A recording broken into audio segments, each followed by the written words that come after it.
Mom, mom, कहाँ हो आप? अपनी माँ मृदुला जी को दरवाजे से ही आवाज देती हुई पल्लवी घर के अंदर दाखिल हो गई तो देखा मृदुला जी फोन पर किसी से बात कर रही थी। पल्लवी के हाथों में ट्रॉफी देखते हुए मृदुला जी बोली, देखा जीजी, मैं अभी आपसे कह रही थी ना कि आज की प्रतियोगिता भी मेरी पल्लवी ही जीतेगी। और देखना, वो ट्रॉफी लेकर ही आ गई है। हाँ, अब तो बस राष्ट्रीय तैराकी टीम में इसका चयन हो जाए तो मैं गंगा ना आऊं। दूसरी तरफ फोन पर मृदुला जी की जेठानी आरती जी थी। इससे पहले कि वो कुछ कहती, मृदुला जी ने फिर कहा, चयन तो इसका हो ही जाएगा। आखिर मेरी पल्लवी सर्वश्रेष्ठ तैराक जो है। मैंने तो आपको भी कितना समझाया था कि सुकृति और स्नेहल को भी बड़े विद्यालय में पढ़ाइए, हम मदद कर देंगे ना। लेकिन आप तो बस अपने आदर्शों का ही राग आलापती रहती है। आरती जी बोली, हमारा स्वाभिमान ही हमारी सबसे बड़ी पूंजी है। मेरे बच्चे जहाँ हैं वही ठीक है। हमने अपनी तरफ से उनकी शिक्षा में कोई कमी नहीं रखी है। उन्हें कुछ बनना होगा ना तो साधारण विद्यालय में पढ़कर भी बन ही जाएंगे। खैर, ये बताओ, छुट्टियों में गांव आ रहे हो ना तुम लोग? पल्लवी अपनी माँ से फोन लेती हुई बोली, हाँ हाँ हाँ ताई जी, हम आ रहे हैं। मैं अपनी नई चमचमाती ट्रॉफी भी लेकर आ जाऊंगी आप सबको दिखाने के लिए। मृदुला जी के पति सरकारी अभियंता थे, जिसकी वजह से उनके पास पैसों की कोई कमी नहीं थी। उनकी इकलौती बेटी शहर के सबसे बड़े विद्यालय में पढ़ती थी। तैराकी में शुरू से ही उसकी बहुत दिलचस्पी थी। विद्यालय स्तर की प्रतियोगिताओं में वो अब तक कई पुरस्कार भी जीत चुकी थी, जिसकी वजह से उसके अंदर अहंकार की भावना आ गई थी, जिसे मृदुला जी भी बढ़ावा दिया करती थी। उनके जेठ जी को तो शुरू से ही नौकरी में कोई दिलचस्पी ही नहीं थी। वो अपने पिताजी के साथ मिलकर गांव में पुश्तैनी खेती किया करते थे। हालांकि उन्हें पैसे की कोई खास तंगी नहीं थी, फिर भी वो और उनकी पत्नी आरती जी सादा जीवन जीने में यकीन रखते थे। हर साल गर्मियों की छुट्टी में परिवार के सब लोग कुछ दिनों के लिए गांव में इकट्ठा हुआ करते थे। सभी को इन दिनों का बेसब्री से इंतजार रहता था। छुट्टियां शुरू होते ही मृदुला जी पल्लवी को लेकर गांव के लिए निकल गई। उनके पति रमेश जी 2-4 दिनों के बाद पहुंचने वाले थे। जब मृदुला जी और पल्लवी गांव पहुंचे तो देखा पल्लवी की बुआ ममता जी भी अपने बच्चों सूरज और ज्योति के साथ आई हुई थी। सूरज, ज्योति, सुकृति, स्नेहल और पल्लवी के बीच यूं तो आपस में बहुत स्नेह था, लेकिन बात बात पर पल्लवी के अहंकारी स्वभाव के कारण कभी कभी सब चिढ़ जाया करते थे। शाम का वक्त था, सभी बच्चे छत पर बैठे थे। तभी पल्लवी बोली, अरे मैंने आप लोगों को अपनी नई ट्रॉफी तो दिखाई ही नहीं, रुको अभी लेकर आती हूँ। हाँ, उसके जाते ही स्नेहल मुंह बनाते हुए बोला, लो हो गया इसका ट्रॉफी पुराण शुरू। अब सुनते रहो कि मैंने ये किया, मैंने उससे हराया, इससे हराया, मैं तो सर्वश्रेष्ठ हूँ। हाँ ठीक कहा भैया आपने, जैसे कि हम सब बिल्कुल फिसड्डी है, लेकिन हमें तो इस तरह अपना बखान करना ही नहीं आता, ज्योति बोली। उनसे सहमति जताते हुए सूरज बोला, क्यों ना इस बड़बोली को इस बार अच्छे से मजा चखाया जाए। सुकृति भी बार बार मृदुला जी के द्वारा पल्लवी से उसकी तुलना करने के कारण चिढ़ती रहती थी, इसलिए वो भी सबके साथ इस योजना में शामिल हो गई। लेकिन इससे पहले कि सब कोई योजना बनाते, पल्लवी अपनी ट्रॉफी लेकर आ चुकी थी। थोड़ी देर में स्नेहल के इशारा करने पर ज्योति पल्लवी को लेकर नीचे चली गई। इधर सब ने फटाफट पल्लवी को सबक सिखाने के लिए एक योजना बना ली। थोड़ी देर बाद जब पल्लवी और ज्योति लौटे तब सूरज ने कहा, पल्लवी तुम स्वयं को बहुत बड़ी तैराक समझती हो, है ना? हमारे गांव के बाहर है ना जो पुराना महल है, उसमें एक बावड़ी है। अगर तुम उसमें तैर कर दिखा दो तो हम माने। विद्यालय के रेडीमेड पुल में तो कोई भी थोड़ी सी ट्रेनिंग लेकर तैर सकता है ना। बार बार सबके उकसाने और चैलेंज करने के बाद पल्लवी बावड़ी में अपनी तैराकी का हुनर दिखाने के लिए मान गई। सुकृति बोली, जब घर में सब सो जाएंगे ना, तब हम एकदम सुबह सुबह वहां चले जाएंगे। हाँ। गांव के बाहर उस सुनसान खंडहर खो चुके महल के अहाते में भी जाने की मनाही थी। फिर बावड़ी का तो अब तक सबने बस नाम ही सुना था। जब बच्चे इसकी वजह पूछते तो उन्हें ये कहकर टाल दिया जाता कि वहाँ शैतान रहते हैं। लेकिन युवावस्था की दहलीज पर खड़े इन बच्चों के भीतर शैतान के डर से ज्यादा महल और बावड़ी को देखने की उत्सुकता और पल्लवी से अपना बदला लेने का उत्साह था। अगले ही दिन तय वक्त पर सब बच्चे चुपके से महल की तरफ चल दिए। सब सोच रहे थे कि जब पल्लवी उस पुरानी सी बावड़ी के गंदे से पानी में डुबकी मारकर कीचड़ से सनी हुई निकलेगी तो उसका मजाक बनाने में कितना मजा आएगा। उधर पल्लवी को अपनी सर्वश्रेष्ठता पर पूरा भरोसा था। कुछ ही देर में सब बच्चे महल के पास पहुंचे। सावधानी से इधर उधर देखकर वो महल के अंदर गए। बरसों पुराना वीरान और खंडहर हो चुका वो महल अपनी भयावहता से अब बच्चों को डरा रहा था। फिर भी एक दूसरे का हाथ थामे हुए वो खामोशी से आगे बढ़ रहे थे। इस खामोशी को तोड़ते हुए पल्लवी बोली, मुझे तो संदेह है इस खंडहर की बावड़ी में तैरने भर पानी बचा भी होगा या नहीं। ये सुनकर सूरज ने तपाक से कहा, अरे ये क्यों नहीं कहती, तुम्हें डर लग रहा है ना? इस बात पर सभी बच्चे हंस पड़े। अपना यूं मजाक बनता हुआ देखकर पल्लवी तेजी से कदम आगे बढ़ाती हुई बोली, डरे मेरी जूती। महल के अंदर घूमते घूमते कुछ ही देर में सब लोग उसके अंतिम छोर पर बनी हुई उस बावड़ी के पास जा पहुंचे। ये बावड़ी चारों ओर से खूबसूरत नक्काशीदार सीढ़ियों से घिरी थी। हालांकि वो सीढ़ियां अब कई जगह से टूट फूट चुकी थी, लेकिन बचे हुए हिस्से आज भी अपनी कलात्मकता का प्रदर्शन कर रहे थे। टूटी फूटी सीढ़ियों से किसी तरह उतरकर सब बच्चे बावड़ी के पास पहुंचे। उनकी आशा के विपरीत बावड़ी का पानी एकदम स्वच्छ नजर आ रहा था। ठीक है, अब तुम सब देखो मेरा हुनर।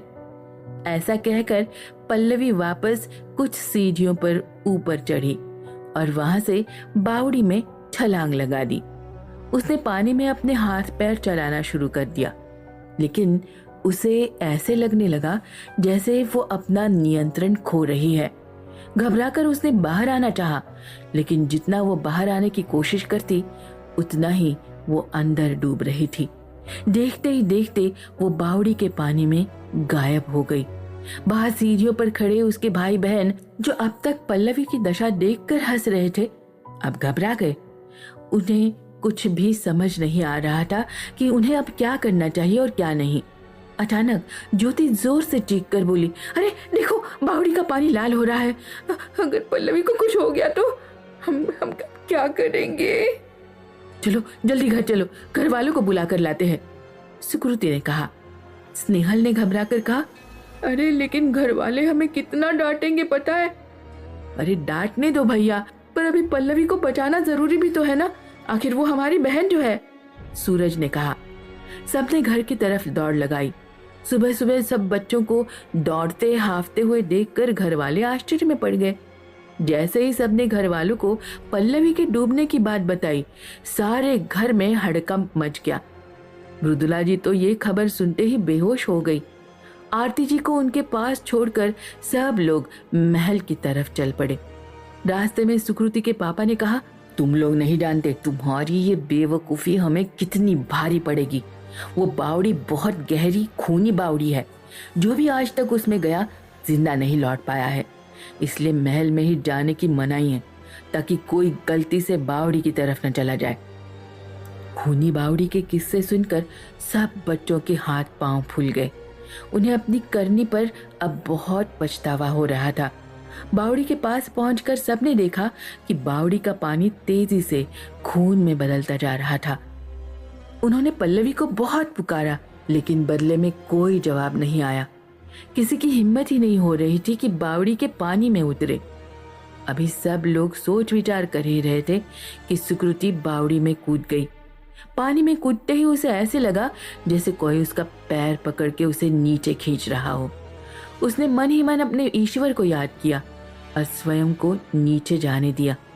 देखते ही देखते वो बावड़ी के दलदल को चीरती हुई उसकी तलहटी में पहुंच गई।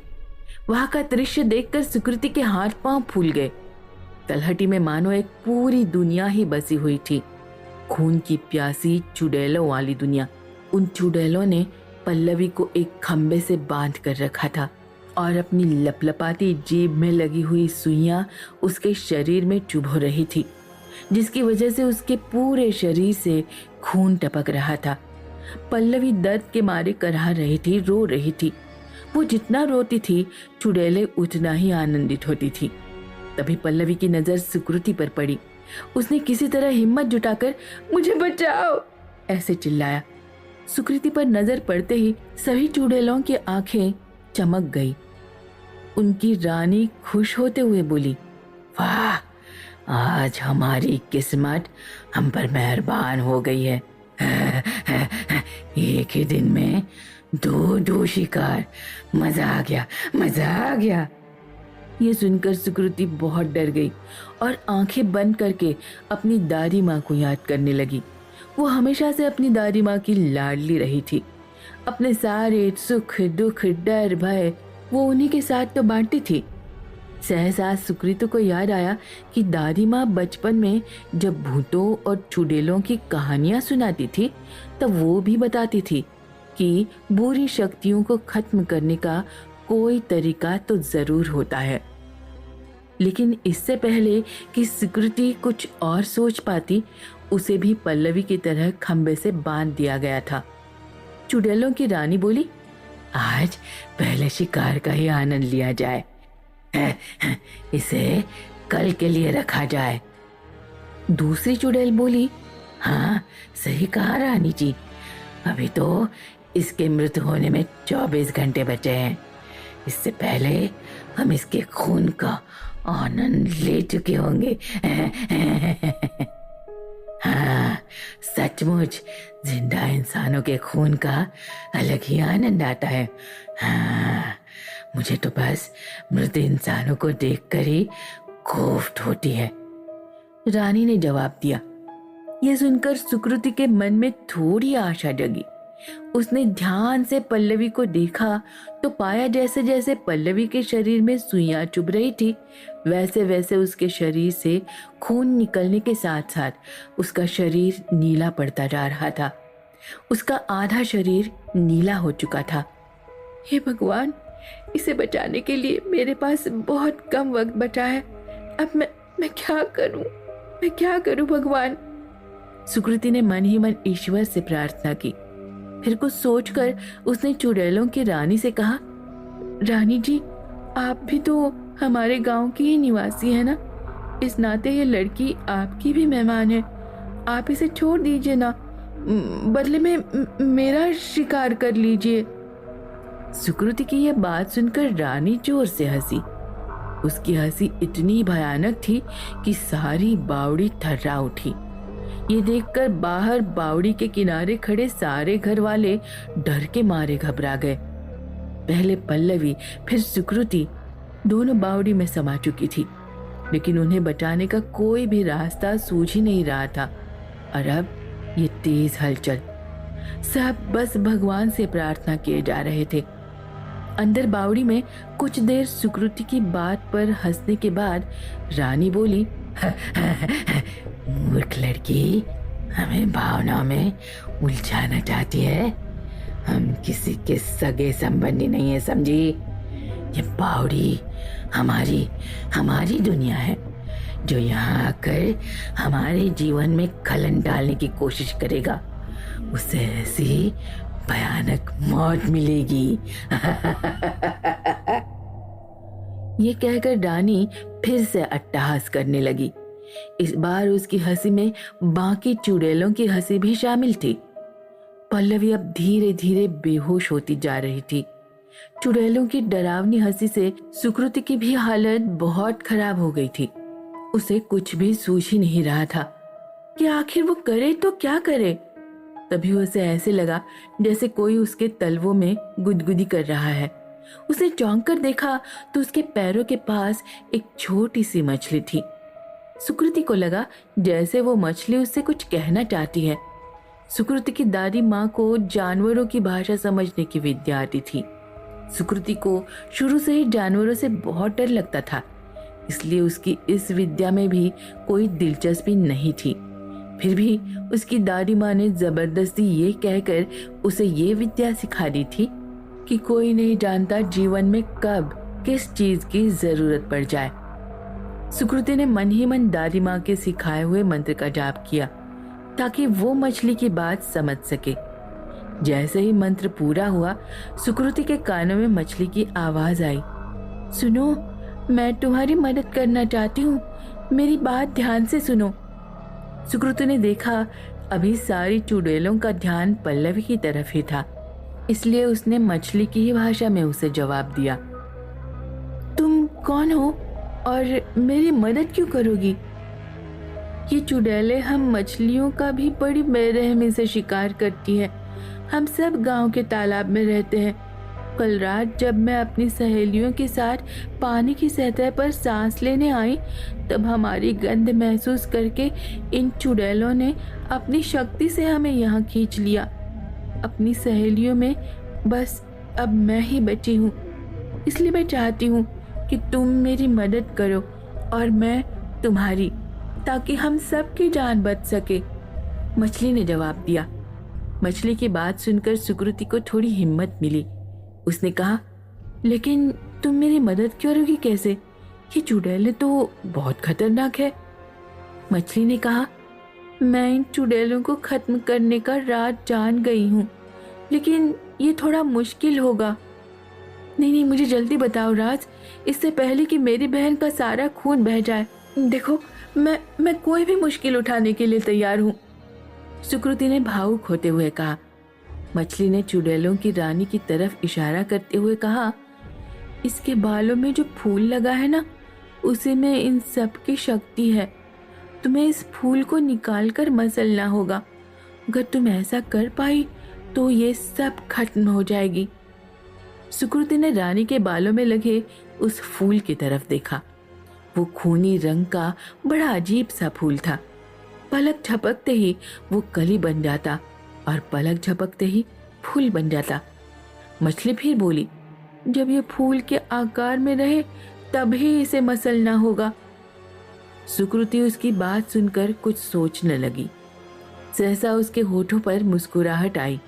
उसने अपनी दादी माँ और ईश्वर को प्रणाम किया और जोर से चिल्लाई, ओ दुष्ट रानी, तुझे जिंदा इंसानों का खून पीने में आनंद आता है ना? लेकिन देख, अब मैं मर रही हूँ, अब क्या होगा तेरे आनंद का, हाँ? और फिर वो धीरे धीरे बेहोश होने का अभिनय करने लगी। उसे बेहोशी में जाता देख रानी गुस्से में चीखकर बोली, इस लड़की के बंदर को खोल दो और तुरंत इसे मेरे पास ले आओ, ये ऐसे नहीं मर सकती। फिर कुछ चुड़ैलों ने मिलकर तुरंत पल्लवी को छोड़ दिया। फिर वो सुकृति की तरफ लपकी और उसके बंधन खोलकर उसे रानी के सिंहासन के पास लाई। जैसे ही रानी सुकृति को देखने के लिए उसकी तरफ झुकी, सुकृति ने झटके से उसके बालों में लगा वो फूल खींच लिया, लेकिन खींचते ही फूल कली में बदल गया। मछली की बात याद आते ही सुकृति घबरा गई। रानी सुकृति को देखकर हंसते हुए बोली, स्वयं को बहुत चालाक समझती है, हाँ लड़की, अब देखो मैं तुम्हारा क्या इष्ट करती हूँ।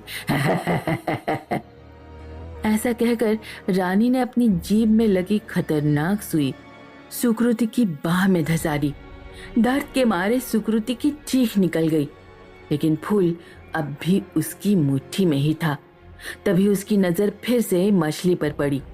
मछली ने उसे कली को रानी के बालों में सटाने का इशारा किया। इशारे को समझते ही सुकृति ने किसी तरह हिम्मत जुटाई और कली को रानी के बालों में सटा दिया। बालों का स्पर्श करते ही वो कली तुरंत फूल में बदल गई। बिना देरी किए सुकृति ने फूल को मसल दिया। फूल के नष्ट होते ही बावड़ी में तेज धमाका हुआ। एक एक करके सारी चुड़ैलें जलने लगी। उनकी चीखों से सारा वातावरण गूंजने लगा। बावड़ी के बाहर खड़े लोग भी इन चीखों को सुन पा रहे थे। अब तक लगभग सारा गांव वहां जमा हो चुका था। सब लोग पल्लवी और सुकृति को याद करते हुए रो रहे थे। बावड़ी के अंदर सारी चुड़ैलों के जलते ही पल्लवी का शरीर सामान्य होने लगा। धीरे धीरे उसकी चेतना लौटी तो उसने सामने सुकृति को देखा।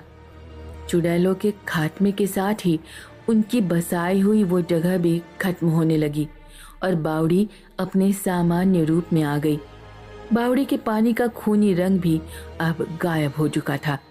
देखते ही देखते पल्लवी और सुकृति को लगा जैसे वो पानी में डूब उभर रही है। सुकृति ने डरकर कहा, मुझे तो तैरना ही नहीं आता। पल्लवी तैरती हुई उसके पास आई और उसे गले से लगाते हुए तैरकर अपने साथ साथ उसे भी बाहर ले आई। जैसे ही दोनों बहनें बाहर निकली, उनके परिवार वालों की खुशी का ठिकाना ही नहीं रहा। उन्हें भरोसा ही नहीं हो रहा था कि उनकी बेटियां सही सलामत थी। अब तक मृदुला जी और आरती जी भी वहां पहुंच चुकी थी। मृदुला जी गुस्से में सभी बच्चों को डांटना चाह रही थी कि उन्हें रोकते हुए पल्लवी ने कहा, नहीं मॉम, आप मेरे भाई बहनों को अब कुछ नहीं कहेगी।